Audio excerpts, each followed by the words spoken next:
எப்படி போகுது இப்போ வியாபாரங்கள்? வியாபாரங்கள் இப்போ எங்களுக்கு கால நேரில் இப்போ தேங்காய் வந்து அதிகமாக வர சந்தை எனக்கு. இப்போ தேங்காய் விலை இறங்கியிருக்கா? இப்போ விலை என்று சொல்லி இறக்கணும்னு சொல்லிக்கல. நாங்கள் இப்போ தேங்காய் சைஸ்களுக்கு வந்து விலை பார்க்கணும். இதில் அந்த விலை மாறுறதுல நீங்கள் கொஞ்சம் கவனமாக இருக்கணும் நினைச்சிங்கன்னா இந்த விலையில் சொல்லிக்கல அதை அந்தந்த சைஸை போட்டு தான் அந்த விலையை காட்டி. இப்போ பெரிய தேங்காய்னா 140 ரூபா போகும். அது முன்னே வந்து 250 ரூபா போனதுங்க இப்போ 140 ரூபா போகும். அது 120, 100, 80, 60 140. இப்போ முதல் இருந்ததை விட இப்போ தேங்காய் ஈஸியாக எடுக்கக்கூடியமா இருக்கானே. அது வந்து இப்போ தேங்காய்க்கான காரம் தானே. காற்று ஒழும்பினால் சோழ காற்று ஒழும்பினால் தேங்காய்க்கான சீசன். அப்போ அந்த சீசனுக்கு வந்து வளமையான ரக்கம் தான்.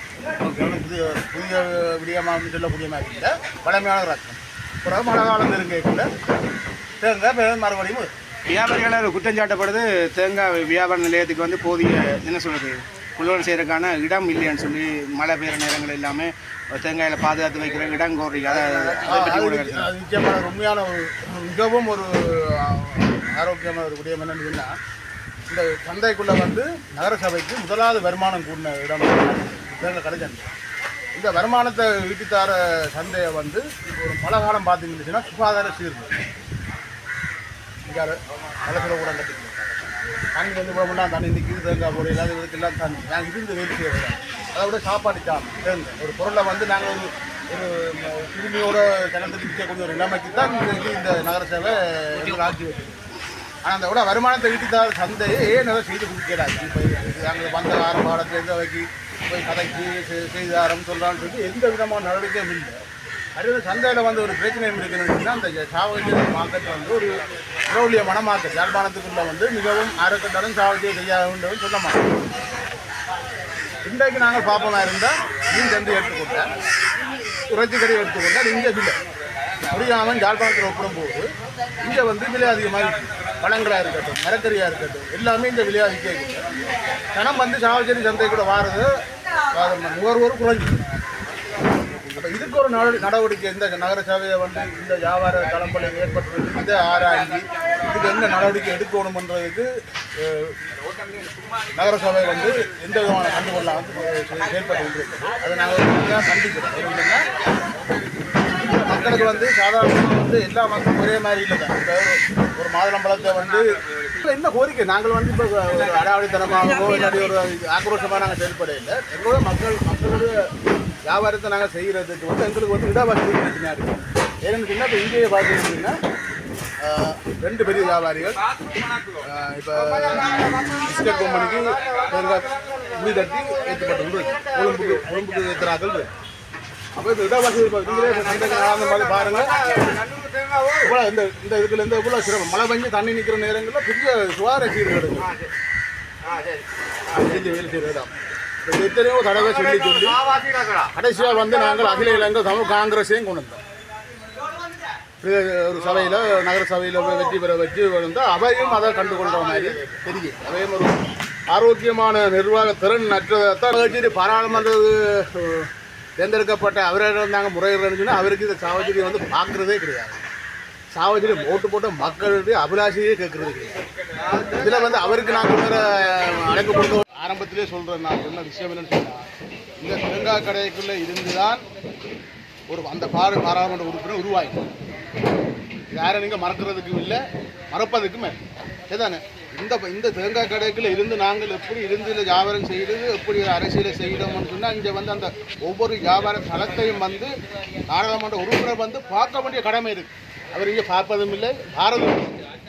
நாங்கள் வந்து இப்போ நிரந்தரமாக கொடுத்து அந்த நேரம் கட்டப்பட்டு நிரந்தர கட்டிடம் இது இப்போத்த நிலைமைக்கு அந்த நேர வியாபாரத்துக்கு அந்த கட்டுறதை பாருங்க தான் இந்த ஒரே ஒரு கட்டுறது தான் எங்களுக்கு நிரந்தரமாக தந்துருக்கு. ஆனால் இப்போ இருக்கிற வியாபாரத்தின் விருத்திக்கு இந்த இடம் பத்தாது. இந்த இடம் உங்களுக்கு காணாது. சரிதான், இந்த இடம் காணாத ரீதியில் தான் இந்த ஒரு இங்கே வந்து பொருளை ஸ்டாக் பண்ணி ஒரு கிழமைக்கு ஒரு கரோடியில் ஏற்றுமதி செய்யுது. பிஸ்கட் கம்பெனிக்கு ஏற்றுமதி செய்யுது. கொழும்புக்கு காலையில் கட்டி வச்சு பின்னேரம் ஏற்றுமதி செய்யுது. அப்போ அதை வைக்கிறதுக்கு இடப்பற்றாக்குது. அப்போ இதெல்லாம் வந்து பார்த்து இதுக்கு அந்த வியாபாரிகளுக்கு நல்ல இடங்களை பார்த்து அமைச்சு கொடுக்குறதால உங்களுக்கு வருமானம் தானே வருது. வருமானம் இல்லாமல் நீங்கள் எதுவும் செய்கிறீங்களா? எவ்வளோ வருமானம் வருது இந்த தேங்காய்? இப்போ இந்த பலவுடா யுத்தத்துக்கு முன்னே வெளிநாட்டுக்கு கூட தேங்காய் ஏற்றுமதி ஆகி கொண்டு. அப்போ இதை வந்து நாங்கள் நெடுகளும் சொல்லிக்கொண்டு இவையை பற்றி குறை சொல்லிக்கொண்டு இருக்கிற மாதிரி பார்க்காமல் ஒரு ஆக்கப்பூர்வமான நடவடிக்கையை செய்ய வேணும்.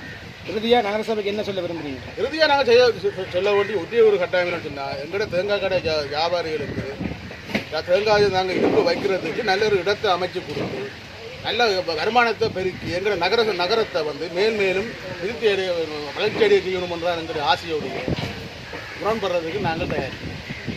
நன்றி.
₹40 இது.